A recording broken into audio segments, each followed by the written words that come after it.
Are you ready to revolutionize your relationship with money? Welcome to the Finding Financial Freedom podcast with the Frugal Physician, where Dr. Disha Spath will be your companion on this exciting financial adventure. Get ready to conquer debt, build wealth, and embrace a mindful spending lifestyle that will empower you to live life on your own terms. This show is sponsored by Set for Life Insurance, the ultimate client experience in the insurance industry. Are you looking for the perfect insurance coverage that suits your needs? Founded in 1993 by President Jamie K. Fleischner, Set for Life Insurance specializes in individual life, disability, and long-term care insurance. As brokers, they represent numerous companies in the industry, ensuring that their clients get the best products at the most cost-effective rate. What sets Set for Life Insurance apart? You'll enjoy special discounts, priority underwriting handling, and even exceptions in the underwriting process. So why wait? Contact Set for Life Insurance today and let them be your insurance partner for life. Visit their website at www.setforlifeinsurance.com or call them toll-free at 1-888-553-3559.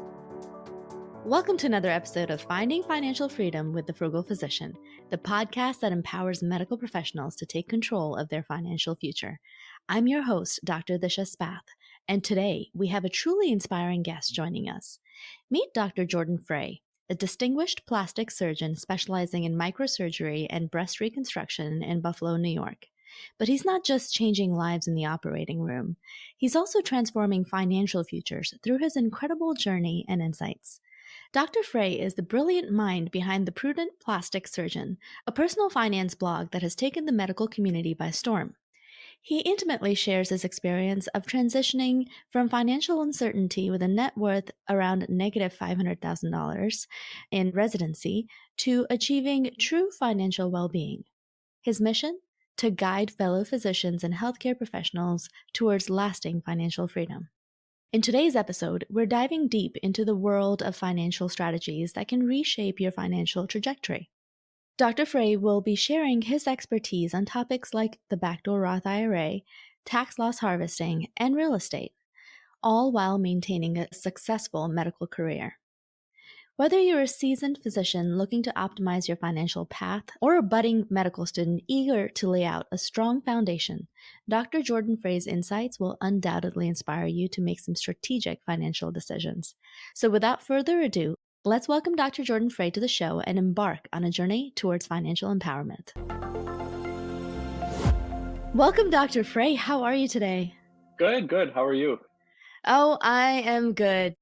Well, Dr. Frey, please tell us about yourself and your story in the personal financial space. I know you've been in the space for a little while, teaching doctors and other high-income professionals about money. Can you tell us a little bit about yourself and where you're coming from?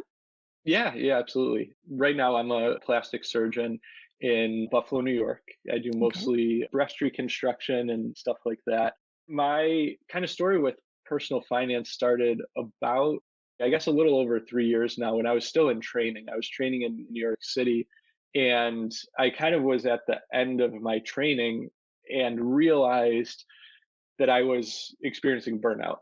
And I'd had these symptoms for a while, never identified them as burnout, was pretty surprised when it kind of clicked and I realized that is what's going on, because I hadn't even started practicing yet. And it just wasn't anything I ever thought would impact me. But it did. When I took a look at what was causing that, there were obviously a bunch of things going on. But for me, honestly, the biggest was probably a lack of financial well-being.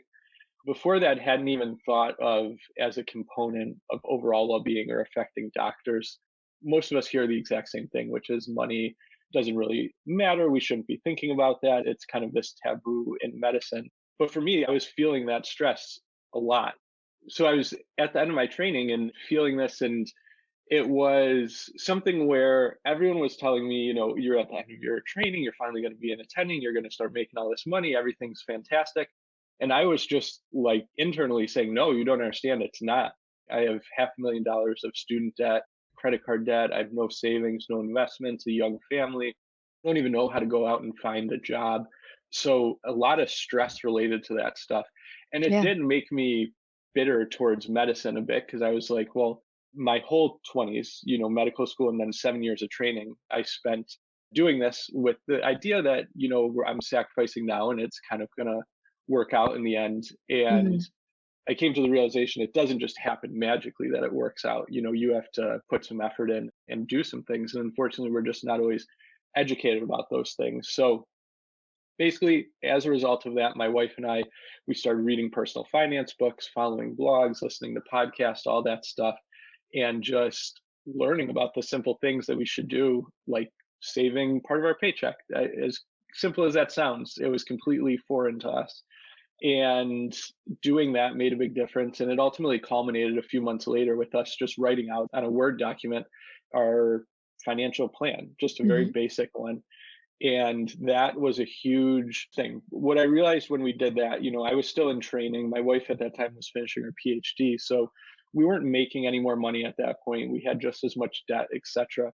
But we Hmm. had a plan that I could look at and say, okay, if we follow this, we're going to reach financial freedom, in X number of years. All we have to do is follow this. And that became this huge thing because all of a sudden I felt my financial well-being rising. I felt my burnout lifting because that huge stressor, that thing that was in the back of my head constantly and was truly making me bitter towards medicine, was gone. And I found that I was loving medicine more. I found myself more invested. Like I just rediscovered my passion for it. And so that was a huge eye opener because, again, what I'd been told is don't worry about money. It's bad to worry about money. And once I started worrying about it and worrying about my personal financial situation, that's when things actually got better for me. And I became a better doctor and provided better patient care. After all that, I basically just decided I'm going to try to start talking about this stuff. I didn't see a ton of people out there that were kind of in the beginning of their attending journey talking about it. And I'd made a lot of mistakes. So I thought, I can kind of share that and hopefully people can relate to it and people can see, even if you make a lot of big mistakes, you can still overcome that and be financially well and work and practice on your own terms, which I truly believe makes us better doctors. So that's a long-winded answer to your question. Well, that's such a beautiful story. And thank you so much for sharing it with us. There's so many good nuggets there of wisdom. So I'd like to dive a little bit deeper into that. So you found yourself, as not even starting your attending hood yet, being burned out after this Mm, long bout of training.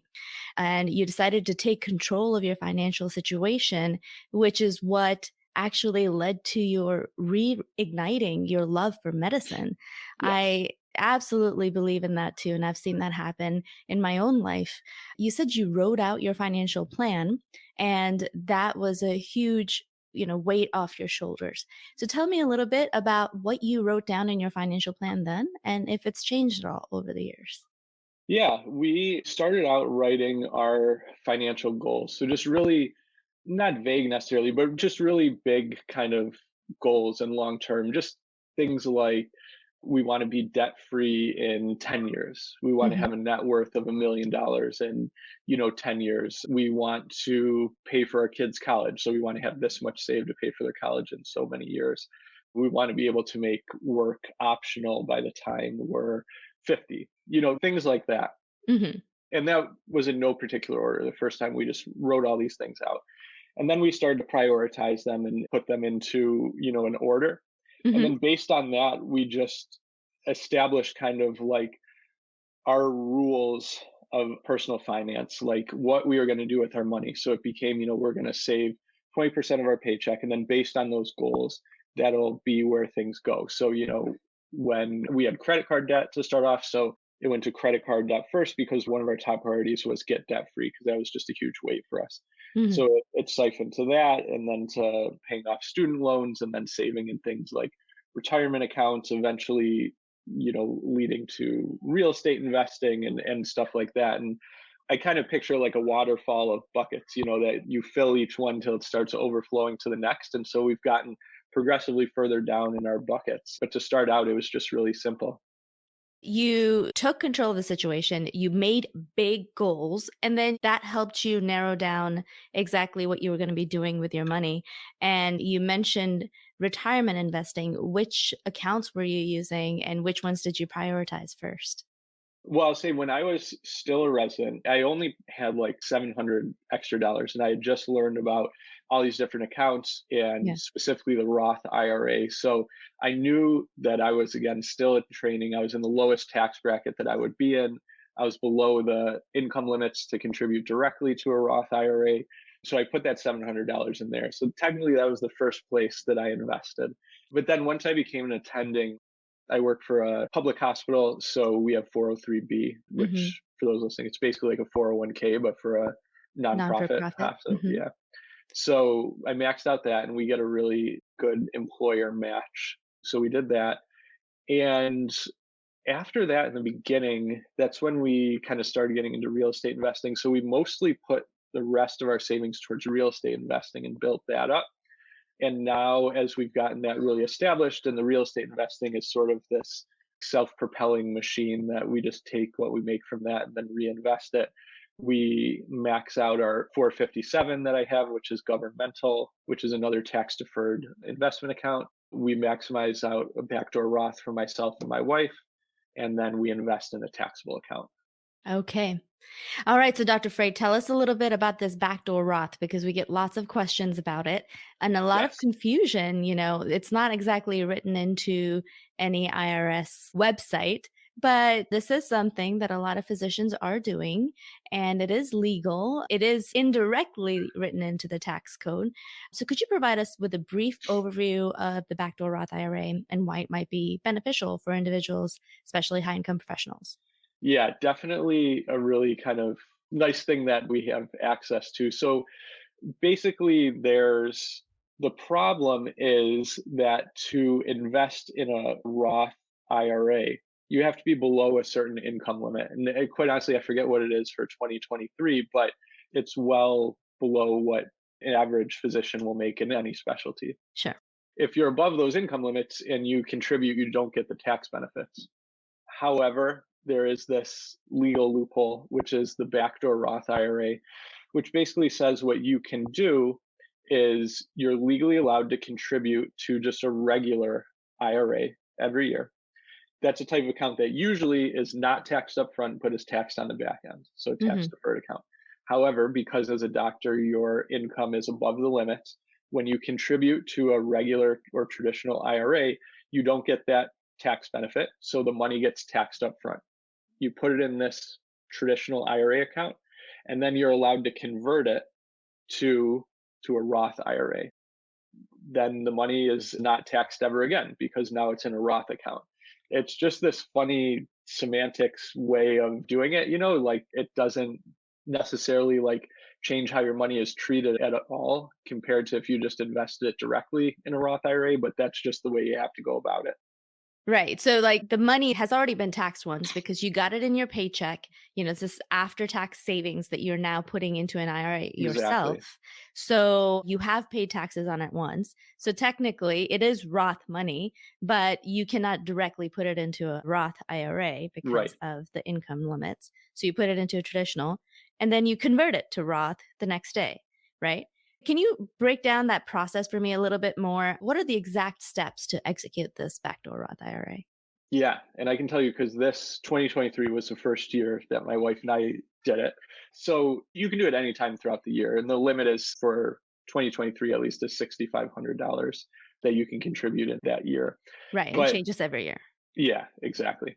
But essentially, what you want to do, if you can, is just put the full amount in to a traditional IRA right in the beginning of the year. And you can do that just by, I use Vanguard, you can do Vanguard, Fidelity, whatever you want to do. There's an option that'll just say open a traditional IRA. You just open that, put the money in, and then you have to wait for the money to essentially hit that account. So you want to select that it's going into like a money market fund, which is essentially just like a savings account. And you basically just let it sit there till it hits, till the account says that you can convert it. And then there's a button there that'll say convert to Roth. And you just convert the full amount to Roth. And then the last step is you have to make sure you actually invest it, Right. which you don't want it sitting there in a money market account in your Roth account. You want to invest it according to your, financial plan and asset allocation. So you just do that. That's it. Yeah. I mean, it sounds pretty simple. It's important to remember that just because you put it in a Roth IRA doesn't mean that it's invested and it's going to make you a ton of money. You have to actually go in and choose those investments.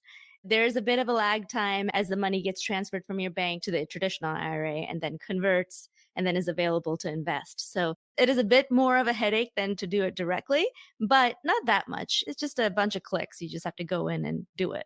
So I've heard of some people getting burned by this process though. And people are afraid to do it because of the tax implications and all the things in these conversions. So can you tell us a little bit about the potential pitfalls to watch out for when you're doing a conversion to Roth? Yeah, I think the first that people always worry about is, okay, I'm putting my money into the traditional IRA. Hmm. And then what if, while it's sitting there before I convert it, it actually makes money? Because then when you convert it, you'll owe taxes on those gains. Two things you're going to do to avoid that. Number one, you're going to put it in a money market account rather than investing it in stocks or bonds or index funds and that kind of thing. So a money market account shouldn't gain much anyway. And number two, you're going to convert it to a Roth as soon as you can. You're not waiting 6 months to do that. Again, there shouldn't be much to gain. And it's typical that it might gain like 5 cents or like 2 cents or 20 cents or something like that. And people always wonder, did I break the system or is this going to work or is the IRS going to hunt me down? But you just remember that for tax purposes, they just round to the nearest dollar. So those cents essentially don't exist.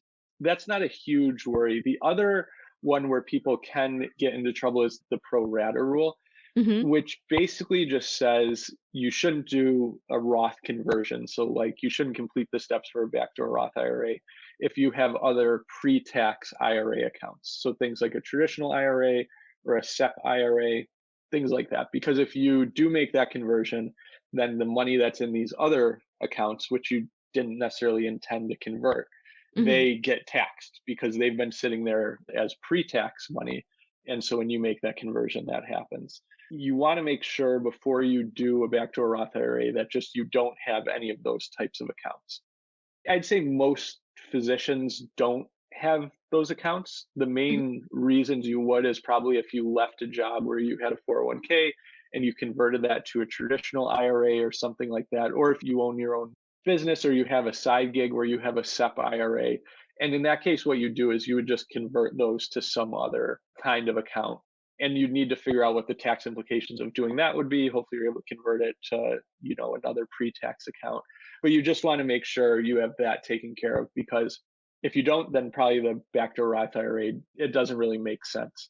Right. So you're talking about a rollover from like Right. a 401k where I made pre-tax contributions and I rolled it over to a traditional IRA. This is actually something I did, which is a pain in the butt. But I rolled it over to a traditional IRA and then realized later on that I wanted to do a backdoor Roth IRA. And I had all this pre-tax money sitting in my traditional IRA.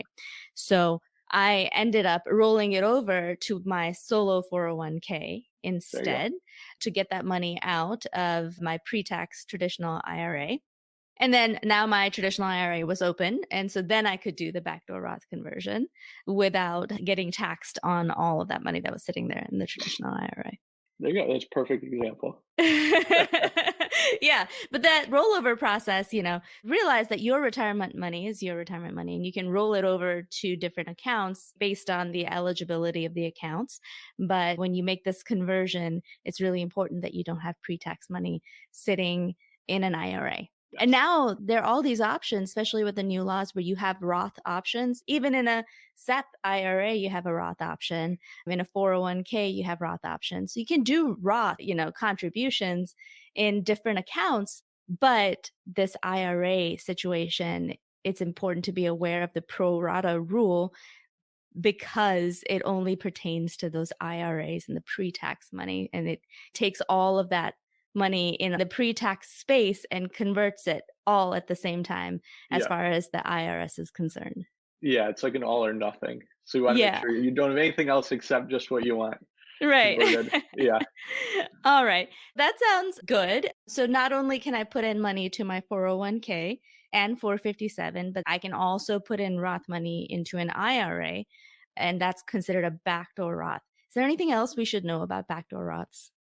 I think that's the biggest thing. It's very nice, especially for high income earners, just because it varies the types of tax treatment that you have for your money when you're reaching retirement. So, some of it will get taxed, some of it won't get taxed, and you can kind of figure out the right order for taking that stuff out. There are other advantages, which I think are probably secondary with a Roth IRA. Things like you can take the principal that you put into it, you can Hmm. take out without a tax penalty, obviously, because you already paid taxes, Hmm. or without like an early withdrawal penalty. So that's just a nice kind of caveat. So if you ever Yeah. are stuck in a situation and you need a few $1,000s or something, you can take it from your Roth IRA without being penalized. Obviously, that money then won't keep growing, so your account will grow slower. But some people kind of consider it like an emergency fund sort of thing. I wouldn't necessarily like plan on doing that, but that's always a benefit. Yes, that's a great benefit of a Roth IRA. Let me just remind our listeners about the other benefits of Roth money, right? And we've gone through this in previous episodes, but just as a reminder, Roth money grows tax free and is not taxed on withdrawal. It's only taxed initially when you first put the money in. So that is an incredibly powerful account, especially if you're trying to tax strategize later on in your Hmm. retirement years and you're trying to keep your taxable income in underneath a certain level. You can get Roth money out that's tax free and, not go over the taxable limit that you're trying to avoid. Pre-tax money is money that lowers your tax liability now. You don't pay taxes on it now, but you do pay taxes on it on withdrawal. So when you retire and start withdrawing that money, that will be taxed. So that's the difference between pre-tax and Roth. And I hope this episode clarifies that for you a little bit more and, gives you a little bit more insight into how to do a backdoor Roth IRA. Now let's move on to another advanced tax strategy that the physician financial world really loves. It's called tax loss harvesting. And it's not something we've been doing for the last 10 years because the stock market has been on the rise and hasn't been a huge topic of conversation until the COVID pandemic and the stock Hmm. market starts tanking. What is exactly tax loss harvesting? It's been all over the place on social media, it seems, at least in my little bubble. Tell us a little bit about it. And can you tell us how it impacts an individual's tax liability? Yeah. So tax loss harvesting is basically, for this example, say you own a total stock market index fund.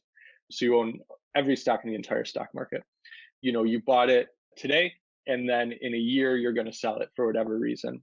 Hmm. If the stock market went down during that time and you sell it, you would incur some losses. Let's say you bought it for $100 and now it's worth $80, so you lost $20. That $20 counts as a passive loss on Hmm. your taxes, which means if you have any passive gains, that it would offset it. So let's say you have $100 of passive gains, that $20 of passive loss offsets $20. So now you only have $80 of passive gains. That's just sort of spelling out how those losses are defined tax wise. So tax loss harvesting is this idea that you can take advantage of when the stock market goes down to create these paper losses. So losses that look like a passive loss on paper on your taxes, but aren't really a passive loss in reality, to essentially use those to offset. And we'll talk about a little bit of your active income, but potentially a lot of your passive income or passive gains. Let's say the same thing. You buy today a total stock market index fund for $100, and a year from now, it's down and it's worth $80. Hmm. So you sell it, and that creates a passive loss of $20. But then what you do at the same time is you buy the same amount of a stock that is not substantially identical, which is an IRS, term, but essentially a stock index fund that represents a big swath of the overall market. So you could buy like an S&P index fund. So you're telling me to sell when the market is low. Exactly. That's not what you want to do, right? No, you only want to do that if you're going to just buy back essentially the same stock. So that's what you have to wrap your head around, is essentially you're Right. buying back not exactly the same, but for all intents and purposes, the same stocks. So Right. that, your position, the amount of stocks you hold in that down market is exactly the same, but you've also created this paper loss. Got it. But it can't Yeah, be identical, but it's basically identical. exactly. It's not well defined by the IRS. It definitely can't be the same thing. That's Right. for sure. But it has to be just different enough that you can argue. So again, like a total stock market and an S&P 500 fund, generally considered different enough, things like that. Okay. Yeah, and I've heard this the CUSIP number matters, right? Yes, So it can't be the same CUSIP number, which is like that's how you know that you're not buying the same exact thing back again. exactly. Okay. But I just want to clarify, we're not talking about 401ks here, right? No, and only in a taxable account because it has to be investments that are taxed. If you could create a passive loss on things that you're not even getting taxed on, that would be pretty nice. But Yeah. the government's not that stupid, I guess. So, like, I've Okay. never actually done tax loss harvesting because the majority of my investments are in tax protected accounts, the 403b, 457, Roth IRA, and the market's generally been going up. So it's not something I've done yet, but certainly will and understand the concept. And the main benefits are two. One is every year on your taxes, you can offset or write off $3,000 of passive losses against your active income. So it's basically like a $3,000 tax deduction. So yeah, if we're in the 40% bracket, that's, whatever, 1,300 bucks. So it's something. Yeah. And the other benefit is obviously you can offset essentially an unlimited amount of passive gains. And where this comes in a lot of times for physicians is like selling their practice. So Mm. these passive losses, if you don't use them in the same year you create them, you can just stack them up year after year. So a Hmm. lot of times for physicians in private practice, it makes sense really stack these up, especially as you're getting towards the end of your career Yeah. and you can create a lot of passive losses on paper that then Right. offset the passive gains from selling your practice or whatever your exit strategy is there. That's a big benefit in a way that oftentimes I hear people asking about it or using it that way. Okay. Yeah. I did it for the first time last year. And it was a very intimidating process because I didn't want to mess with the IRS. Yeah, I'm very risk averse. And again, like most of these personal financial tips, it's actually very quite simple to execute and kind of crazy how simple it is. But you just have to get over that initial hurdle of getting all the rules straight. The biggest thing, there are very few things that let us take down our tax liability on active physician income. One of them is pre-tax contribution to 401k, but this is one of the other ones that can be, pretty substantially beneficial on your tax bill at the end of the year because you get to write off $3,000 of your active income with these yeah, losses. So, yeah, I mean, it's pretty great to just make a couple of transactions in your brokerage account and then get money off of your taxes.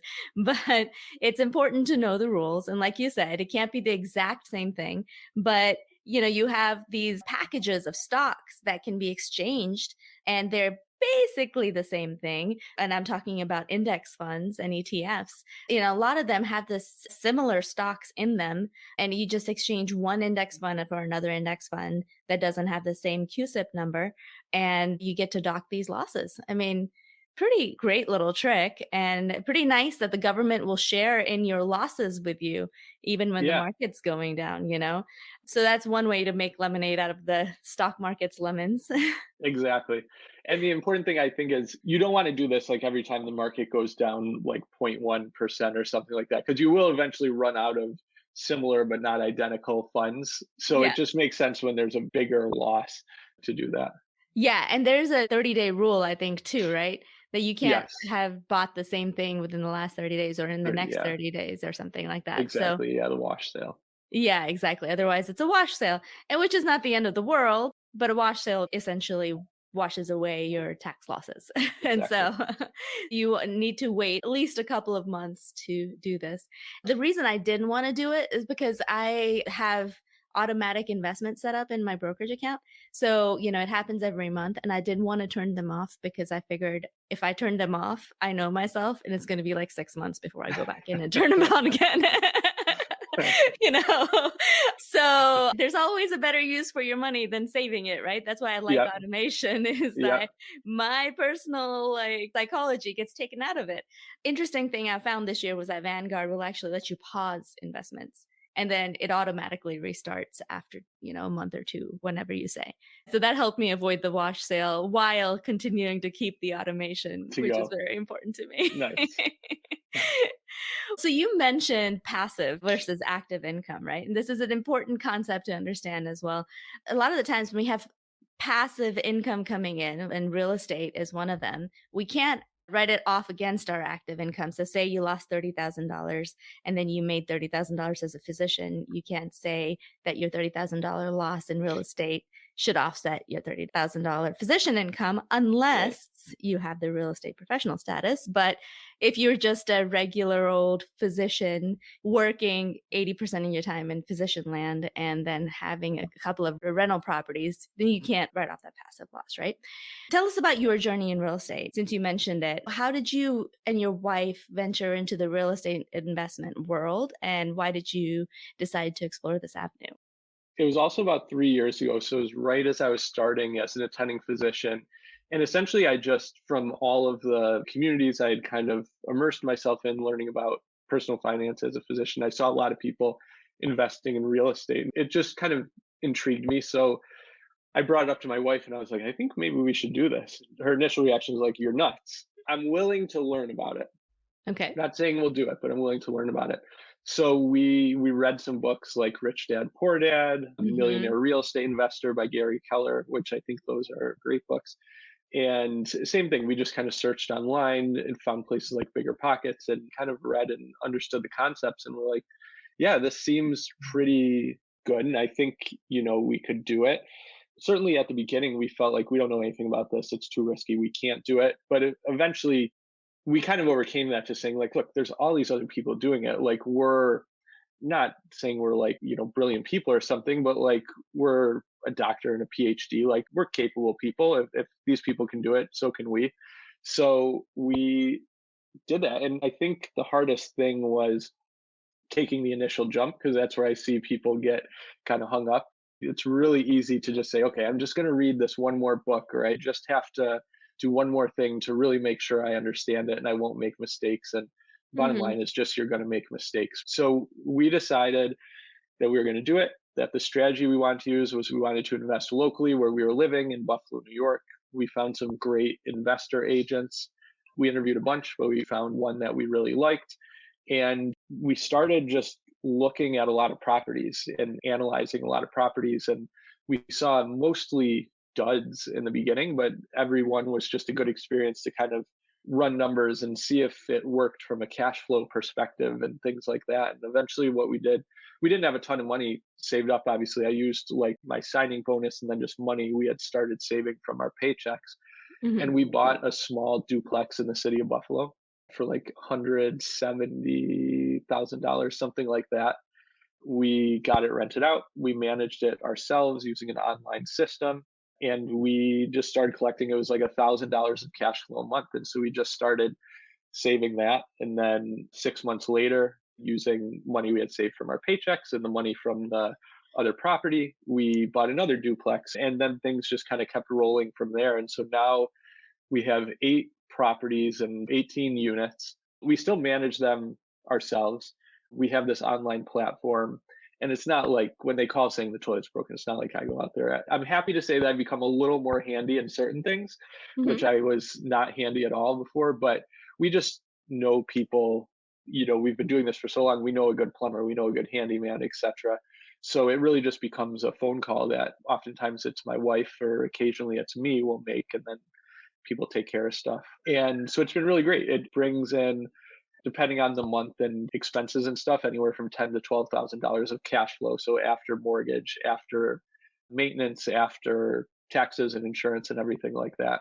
So it's been a really great thing. My wife also is able to obtain, as you brought up, real estate professional status, which is basically just this tax designation. People ask like, oh, did she have to get a real estate license or anything? No, nothing like that. It's just a tax designation that says there's a bunch of ways you can meet it, but the most straightforward way and common way is that you worked throughout the tax year 750 hours or more on your rental properties, and that time you worked was more than time you spent working on anything else. So my wife has met that the past 2 years, and she should again this year. She since moved. She was a professor. She now transitions and just does consulting. So that's become more of a side job that doesn't equal as many hours as the professorship did.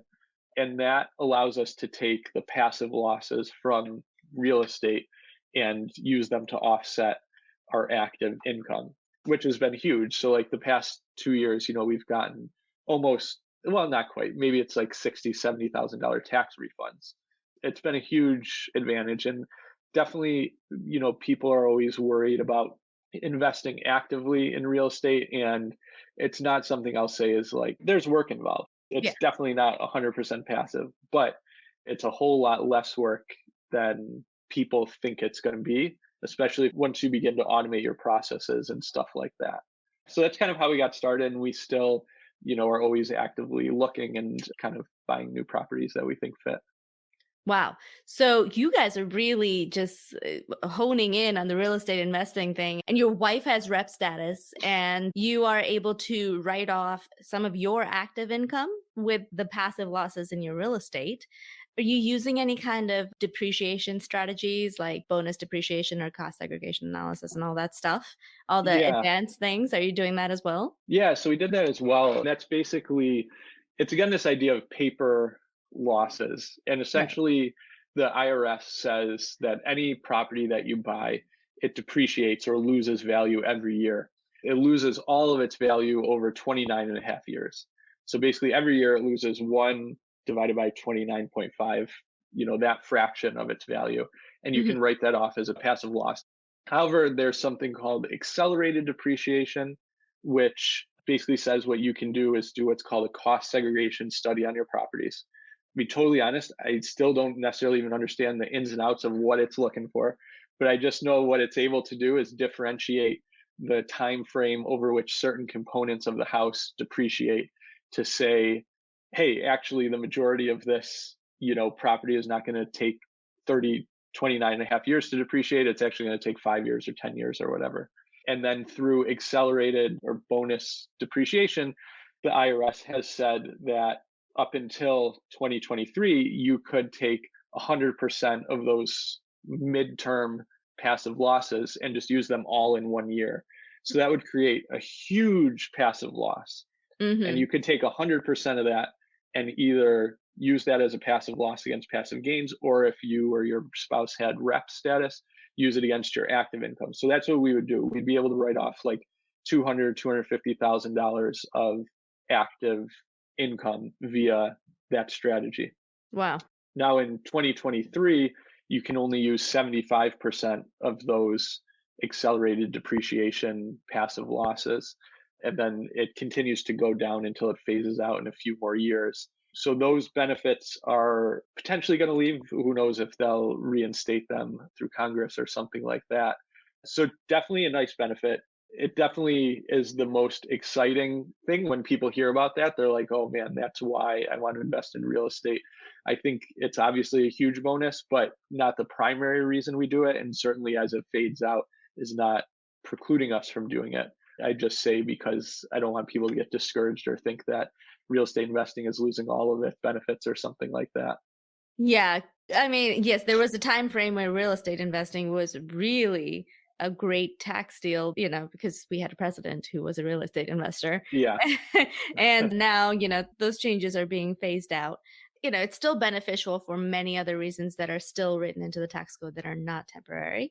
You mentioned before that you invest in the stock market and you invest in real estate. How do you go about deciding how much to put where? Yeah. When we started out, this was pretty arbitrary, but we basically said, okay, we're going to save X amount of our income. Our goal was 20, but once we both started working, we were ending up saving more around like 40 or 50% of each paycheck. We said we're going to take that, a third of it we're going to use to pay off debt. A third of it we're going to invest in the stock market, largely, via 403B and all the other accounts we talked about. And then a third of it we're going to invest in real estate.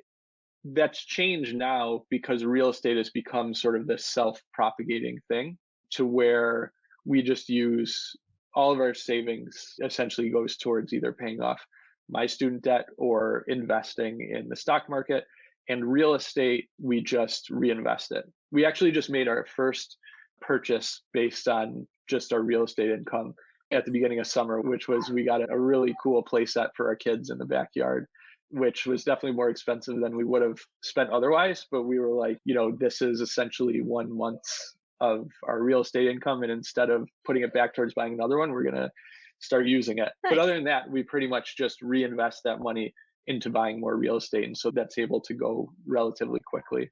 And when you say reusing the money, you're not buying places in cash, are you? Are you just using No. that as down payments? Exactly. Yeah, just as down payment. So everything we've bought with a mortgage, and it kind of goes into how we analyze the properties, and we're very conservative doing it because obviously we never want to get in a situation where we're paying for the investment, and that's never happened. But again, that just goes into managing the properties well and making sure that you're really conservative about how you run the numbers and the rents you expect and the vacancy you expect and certain things like that.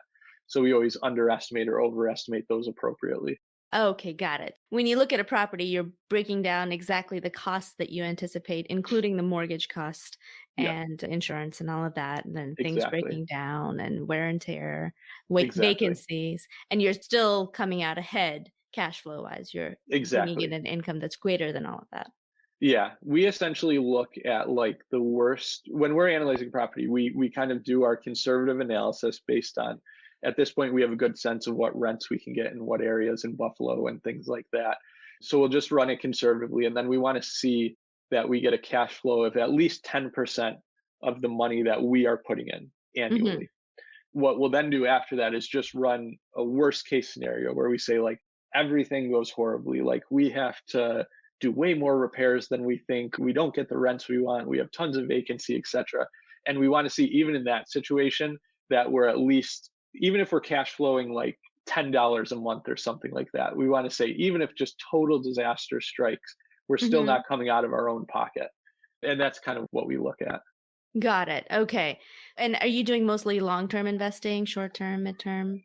We do all long-term rentals just because for a while short-term rentals were really, really hot. And I think Hmm. they can still be done really well. It's just for a few reasons. One, we like the stability of having tenants there for a long time. Two, there's less maintenance and things like that in the sense that turnover is the most, at least for us, the busiest time of owning these properties because we have Yeah. to move someone out, we have to make sure everything's all any painting's done, repairs are done, updates, things like that, and then find someone else to come in. But Right. that only happens at most once a year versus in short-term rental it's happening all the time, and so your property management fees get a lot higher.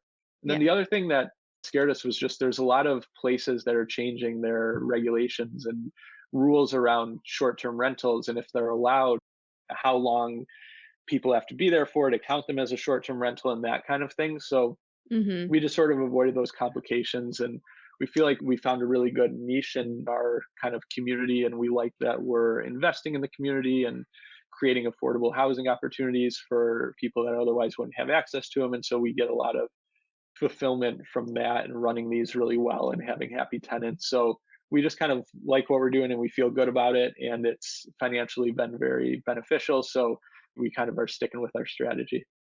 I love it. Thank you so much, Dr. Frey, for coming in, sharing your family's journey. Sounds like you and your wife are really just killing it as far as goal setting goes and then achieving those goals and really hitting home runs, but not by taking a whole lot of risk, but by diversifying and being mindful about how you're investing your money, how you're spending your money.